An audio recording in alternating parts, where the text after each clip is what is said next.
تو کہتا ہے پھر مجھے غصہ آیا. میں نے کہا کہ آپ وہ ڈاکٹر ہیں جس نے پہلے میری اس مرض کو پہچاننے سے انکار کر دیا اور اب جب یہ ہو گیا ہے تو میری تشفی بھی نہیں کر رہے. میں نے اس وقت بھی آپ کی بات پہ اعتبار نہیں کیا تھا اور آج بھی آپ کی بات پہ اعتبار نہیں کر رہا ہوں. اور میں اس کا دروازہ بند کر کے واپس آ گیا. تو شکر ہے کہ اب میری ریکوری ہو گئی ہے، لیکن اس میں تھوڑا سا کسر باقی ہے. اگر آپ کا وہ ڈاکٹر ساتھی پہلے دن میری بات غور سے سنتا اور مجھے دماغی مریض قرار نہ دیتا تو ہو سکتا ہے میری ریکوری 100% ہو چکی ہوتی. تو یہاں اس محاسبے کی بات یہ ہے کہ ڈاکٹر کے ساتھ مشفق، ڈاکٹر کا اس کی مزاج کے اندر جو محبت ہے، اس کے لیے وہاں امریکہ میں تھا تو لفظ ایمپیتھی بولتے تھے کہ we should have empathy for. تو یہ لفظ یہاں کم سننے میں آتا ہے. سمپتھی تو ہم سنتے ہیں کہ اگر ایک مریض ہے تو اس کے ساتھ ہمدردی کا اظہار کریں، لیکن ایمپیتھی یہ ہے کہ آپ مریض کی جگہ پہ اپنے آپ کو رک کے سوچیں کہ یہ جو درد جو اس کو ہو رہی ہے اگر میں ہوں تو اس درد کو کیسے محسوس کروں. تو معالج کے اندر ایمپیتھی ہونی چاہیے، تب وہ اپنے مریض کی زیادہ بہتر تشفی کر سکتا ہے. چوتھی بات جو محاسبے کے لحاظ سے یہ ہے کہ ہم مرض کے علاج کی بجائے یہ سوچیں کہ مریض کا علاج ہم کر رہے ہیں کہ نہیں. بہت دفعہ ہوتا ہے کہ ہم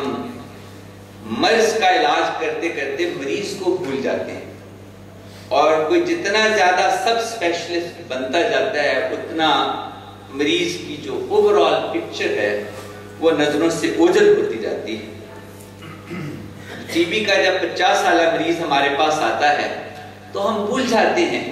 کہ اس کو جو 1 مہینے سے بخار ہے اور یہ کھانسی کر رہا ہے اور اب یہ بلڈ تھوک رہا ہے، تو یہ صرف ٹی بی کا مریض نہیں بلکہ یہ ایک دفتر میں ملازم ہے جس کو ایک متعین تنخواہ ملتی ہے، جس سے یہ 6 لوگوں کے کنبے کو چلا رہا ہے. آج اس مرض کے ساتھ 3 ہفتے ہو گئے یہ دفتر نہیں گیا اور اگر 1 ہفتہ نہ گیا تو اس کی نوکری چلی جائے گی. پھر اس کے جو 2 بچے اسکول جاتے ہیں ان کی فیس کہاں سے آئے گی اور پھر اس کی بیگم کے جو اخراجات ہیں وہاں سے پورے ہوں گے. 2 مہینہ گزرے گا تو یہ مکان کا کرایہ نہیں دے سکے گا. تو یہ سب چیزیں ہمارے بیک گراؤنڈ میں جب تک نہیں آئیں گی ہم اس ٹی بی کے مریض کا علاج نہیں کر سکتے، کیونکہ وہ مرض نہیں ہے، وہ ایک مریض ہے جس کے ساتھ اس کے سوشل، اس کے اکنامکل اور ساری کی ساری چیزیں وابستہ ہیں. یا ایک 70 سال کا مریض جو ہمارے پاس پچھلے ہفتے آیا تھا جس کا پیشاب بند ہو گیا ہے اور الٹرا ساؤنڈ کیا ہے تو اس پہ بائیلیٹرل ہائیڈرونیفروسس ہے اور یہ بھی اس نے دیکھا ہے کہ کوئی میس ریٹروپیریٹونیل پڑا ہوا ہے اور پھر اگلے دن جب سی ٹی سکین ہوا ہے تو میٹاسٹاسس ہے پورے کے پورے اسپائن کے اندر ہے. اب وہ جو میڈیکل وارڈ کا ہاؤس فزیشین ہے وہ میرے پاس کال لے کے آیا ہے کہ جی اس کا تو کریٹنن 12 ہے، آپ اس کا ڈائلسس کریں. کیونکہ اس کے سامنے مریض کا صرف وہ چیز سامنے ہے جو اس نے لیبارٹری کے رزلٹ میں دیکھا ہے، لیکن جب ہم دیکھتے ہیں تو وہ ایک ایکسٹینسو ملیگنینسی ہے جس کے میٹس ہر طرف پھیلے ہوئے ہیں. اگر اس کو اس وقت کیتھیٹر ڈال کے ایک ڈائلسس 2 کر بھی دیا جائے، کریٹنن 10 سے 2 بھی آ جائے تو یہ مریض مزید ڈیٹیریوریٹ ہوگا اور اس نے 1-1.5 ماہ میں اپنے اللہ کہاں چلے جانا ہے. تو ہمارا فرض اس وقت یہ ہے کہ اس بچے کو، اس فزیشین کو یہ سمجھائیں کہ یہ مرض نہیں، ہم مریض کو دیکھیں. اس وقت ضرورت یہ ہے کہ اس کی لانگ ٹرم جو لانجیویٹی ہے وہ ہمارے سامنے چند ہفتے ہے. اس وقت ضرورت ڈائلسس کی ہیسل نہیں ہے، اس وقت اس کو کمفرٹ دینے کی ضرورت ہے. اس وقت صرف ضرورت ہے کہ ہم اس کی درد کی اس کو دوائی دیں. اس وقت ضرورت ہے کہ اس کے رشتہ دار اس کے بچوں کو سمجھائیں کہ یہ جو وقت تھوڑا بہت ہے اس کے پاس گزاریں، اس کو کچھ اس کی نصیحت سنیں، جو زندگی کے معاملات ہیں اس کے بارے میں اس سے گفتگو کریں تاکہ جب 2-4 ہفتے یا 1.5-2 مہینے بعد اس کی وفات ہونے والی ہے تو اس کے لیے اس کے خاندان کو تیار کریں. تو یہ بہت اہم محاسبے کا نقطہ ہے کہ مرض کا علاج کرتے کرتے ہم مریض کو نہ بھول جائیں. اور ابھی جب 2-3 ہفتے پہلے مجھے ٹرانسپلانٹ کے ایتھیکل ایشوز کے اوپر ایک ٹاک دینی تھی تو گوگل سرچ کرتے ہوئے آپ کے پروفیسر نجیب الحق صاحب کا مضمون مجھے انٹرنیٹ پہ ملا، اور بڑی عجیب انہوں نے مضمون لکھا. انہوں نے داستان بیان کی ہوئی تھی کہ ایک شخص جس نے ٹرانسپلانٹ کروانا تھا پتہ نہیں کہاں سے پیسے اکٹھے کر کے ٹرانسپلانٹ ہو گیا، لیکن اب اس کو ہر مہینے جو 30-40 ہزار روپے کی دوائیاں خریدتی ہیں اس ٹرانسپلانٹ کو مینٹین کرنے کے لیے، اس کے لیے پہلے اس نے اپنا اثاثہ بیچا ہے، پھر گھر بکا ہے، اور اب اپنی بیٹی کو کسی رشتے میں پیسوں کے عوض دینا چاہ رہا ہے تاکہ اس ٹرانسپلانٹ کو وہ بچا سکے. تو ہم مرض کا علاج کرتے ہوئے مریض کو بھول گئے ہیں کہ اس کی زندگی آسان نہیں بلکہ اس ٹرانسپلانٹ کے بعد اجیرن ہو گئی. اور 5واں محاسبے کا نقطہ پیشہ ورانہ زندگی میں ہے کہ اپنی کمائی کا محاسبہ. یہ جو ہم علاج کرتے ہوئے اپنی فیس لے رہے ہیں، جو ہمارا حق ہے، اس میں ہم سوچیں کہ جو فیس ہمیں ملی ہے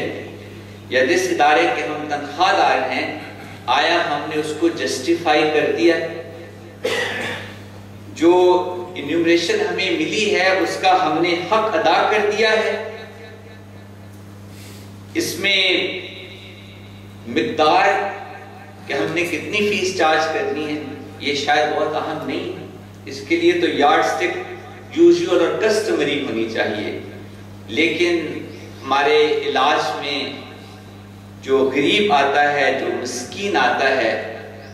اگر ہم یہ سمجھیں کہ ہم اس وقت تک علاج نہیں کر سکیں گے جب تک پیسے ہماری جیب میں نہیں آئیں گے،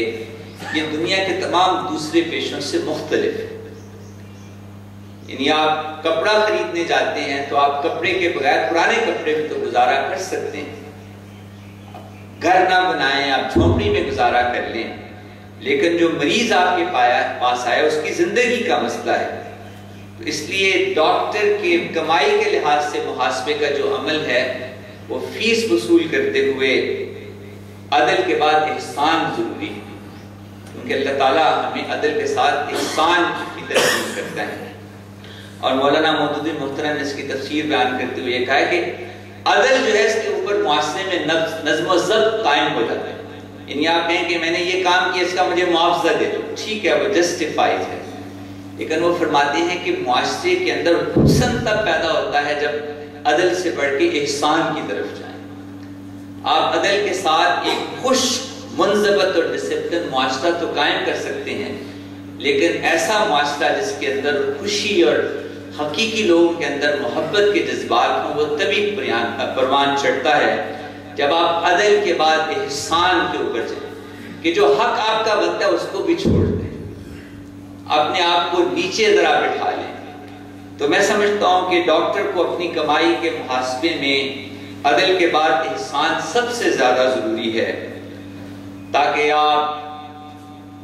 مریضوں کے چہروں پہ خوشیاں بکھیر سکیں اور ان کے خاندان کو خوش رکھ سکیں. محاسبے کے حوالے سے جو چھٹی بات ہے کہ مریض کے علاوہ ڈاکٹر کا جو دوسرے شعبوں کے ساتھ تعلق ہے اس کے اوپر بھی ہم مسلسل نظر رکھیں. جیسے فارماسیوٹیکل کے ساتھ ہمارے تعلقات ہیں. ایک زمانہ تھا کہ ہم رائٹنگ پیڈ اور پین صرف حاصل کیا کرتے تھے، یا زیادہ سے زیادہ کسی کانفرنس کے اوپر چلے جاتے تھے، لیکن اب پچھلے مہینے جب ایک فارماسیوٹیکل کمپنی کا مینیجر میرے دفتر میں آیا اور اس نے ایک بند ڈبہ مجھے دیا، جو اس کے جانے کے بعد میں نے کھولا تو اس میں گرم کپڑے کا سوٹ تھا. تو میں نے سوچا کہ اب نوبت یہاں تک پہنچ چکی ہے کہ ہمارے ڈاکٹر حضرات اپنے کپڑے بھی فارماسیوٹیکل سے حاصل کرتے ہیں، خاندان کے ساتھ بیرون ملک کے ٹکٹ حاصل کرتے ہیں، اور بلکہ جو میڈیکل ریپ ہے وہ بعض اوقات باہر جا کے بیٹھتا ہے، دیکھتا ہے کہ ڈاکٹر صاحب نے میری دوائی کی آج کتنے نسخے لکھے. ایمرجنسی میں ڈاکٹر جو ہے وہ اپنے گھنٹوں کے حساب سے، میں نہیں کہتا کہ سب، لیکن چند لوگ ایسے ہیں کہ ایک فارماسیوٹیکل کی اینٹی بایوٹک اس نے کہا ہوا کہ جی میں 8 سے 9 بجے تک آپ کی لکھوں گا، اور پھر 9 سے 10 ایک دوسری کمپنی کے